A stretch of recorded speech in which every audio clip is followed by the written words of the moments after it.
Welcome back. Communication and trust starts with cultural understanding. And in such a multicultural environment like the UAE, what sort of misconceptions about the country still remain? And how are these issues being addressed? Well, to discuss this now, we're joined by Nasif, General Manager at the Sheikh Mohammed Centre for Cultural Understanding. Welcome to the show today. Thanks for joining us. Thank you. So tell us about the Sheikh Mohammed Centre of Cultural Understanding and some of the projects and initiatives you have underway. Well, we have many projects, one of which is the biggest project we have, which is the Jumeirah Mosque visitation, which many people come to visit it. Whether you are a school, you can bring your students, whether you are a college, whether you are a corporation, everybody is welcome there. Public is welcome there 4 days a week from 10 to 11. It's a 1-hour program. On the other hand, at the center in Bastakia, the old Bastakia area, we have the lunch and the breakfast, which hopefully you will come and try. That's local food. Throughout the program, we discuss, we chat about anything that comes to mind, anything you have read. We have Bastakia walking tour, which is one of the oldest neighborhoods in the Dubai. Beautiful there, really beautiful. Absolutely, yes. Especially when the weather is nice. We have the heritage tour, which is really the Bastakia plus the mosque, which is right by the ruler's court. We have programs such as like culture presentation, where we go to the company and actually do enhance their information and their knowledge of the UAE people and their religion and their culture. It's many programs really, and it caters to every variety and everybody in the society. It's brilliant. It really is creating that awareness. So, I mean, how important is a centre like this in order to bridge the gap between sort of expats and UAE locals? I think it's very important. It was important when we got established, which is about 1995, by the idea of our founder, Abdullah bin Isa al-Sirkal. And as it was manifested with the Sheikh Mohammed to become a centre, it's really one of a kind. I mean, if you look around UAE and if you look all over the world, there are not centers that really bring people together.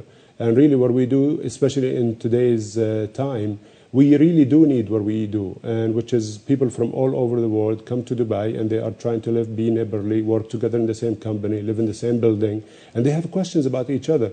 And on top of it, they have the most questions about the people of this country, their culture, their religion, their mosques. Aside from the negative media that is all over the place, today we have positive media, that's very good. Yeah. But that's really what it is. It's, the questions are there and who's to answer them. So in terms of the main sort of misconceptions that expats have when coming here, I mean, what are the most common misconceptions? Well, the most common, number one, most asked question is, why do you make your wives wear black? Really? Yeah, I tell them we have a very good reason why. It's not like we make them wear black. Nobody makes their women wear whatever. I mean, fashion is a way of life for women. But that's a very curious question, the question of why does the woman, let's say, walk behind the man? So that when it comes to women and women's rights, when it comes to the fact that you eat with your right hand, is it okay if I drink or eat with my left hand? Then it comes to the fact of how do I sit, how do I walk, how do I talk? Is more misconception and more intensity put in the area rather than the way it is. You should be able to come and learn and understand that to be relaxed and of course. It's cool. So when people ask you those questions, how do you respond? Yeah, I tell you what, we have fun with it. Let's say like the question, you know, if I ever get asked the question, why do you make your wives? I say make, underline that. And then wives with an S, I only have one wife just for the record. On the other hand, our women, honestly, they are very tough. They rule the roost, do they? Yeah, so they treat us very tight and very harsh at home. So we roast them outside, that's all, you know. So in a joke, we joke about it. It's not really that we put them in black so they can roast in the heat and then sweat it out. You know, that has nothing to do with what...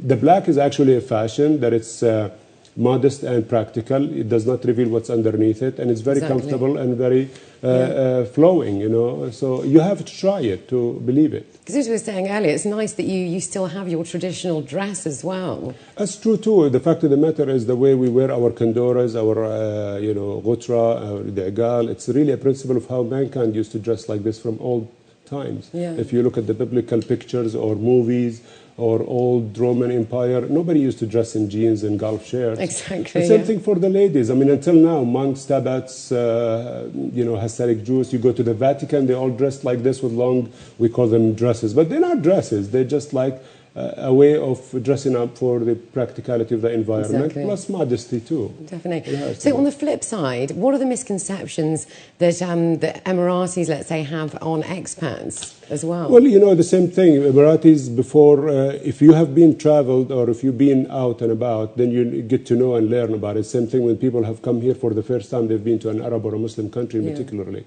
But what you see in TV that they are violent, you know, because there is always killing, there is always alcohol, there is always mischief.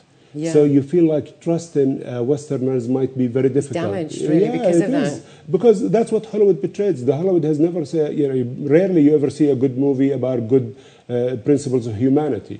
So therefore, that's what they get to know. And unfortunately, like I say, why am I not allowed to take a picture of a woman? I say, well, because some women get to be told by other women don't, because then they'll put your head on somebody else's body and then it might become... and they manipulate, basically. And then that's a blackmailing principle. But that's not truly the case when a tourist would want to take a picture of a lady in the abaya because she looks beautiful, or with a man where he looks wonderful in the kandora, white or whatever. It's actually a beautiful picture. Yeah, it is. Like that, or they are so crazy to take back home and say, look, I was with these people, they actually didn't harm me. Exactly. Also, I mean, what should expats do in order to further educate themselves when coming to the UAE, do you think? Honestly, you know, let's say, Laura, if I say, are you going to Japan tomorrow? What are you going to start panicking and, oh my God, I don't know how to eat with the chopsticks or, you know, rice with the sticks. You know, this is, you know, you don't have to learn before you come here as much as it is that you are willing to respect, tolerate, and understand. I mean, you arrive here, you'll find us that we speak English just like you do. You'll find us that we are family people, that you'll find us that we have kids and they play at the park and they play at the Discovery Zone or wherever you go in the mall. All you have to do is just come here with an open mind, and this is the emphasis in our center. If you go to our website, www.cultures.ae, the concept is open doors, open mind. We open our doors of our home, we open the doors of the mosque, we open our doors. We just ask of you to open your mind. We promise an open mind. So therefore, anybody who wants to come to Dubai, please do come. Do not hesitate a bit. It's a great place to be. Yeah, an incredible place to be. It is. I mean, look at everybody who's here. Everybody loves it, you know. Yeah, and it's a place that actually works. You get all these nationalities and cultures all in one place, and it actually works, you know. Tell me about it. I mean, to many countries where, you know, when you go in a certain sector of a New York or a London or and it's Paris. all gangs and it's all, you know. Well, it's also a certain population or a certain, you know, religion, let's say. Here, everybody's together. You go to the mall, from the abaya with only the eyes, the Batwoman, you know, we call, you know, sometimes, you know, nicely, jokingly about it, all the way to the any dress that you have from wherever you come from. So all goes. Everybody is here, welcome to interact. And that's what you need to capitalize on. Otherwise, you're really losing out in being in Dubai. From your kids, if you have kids, all the way to you as an individual. Definitely. Well, thank you so much. That's all we've got You're time for. You're quite welcome. Thank you very much. Thank you so much. And up next, we get a roundup of the London Harlequins versus London Wasps at Abu Dhabi Emirates Palace.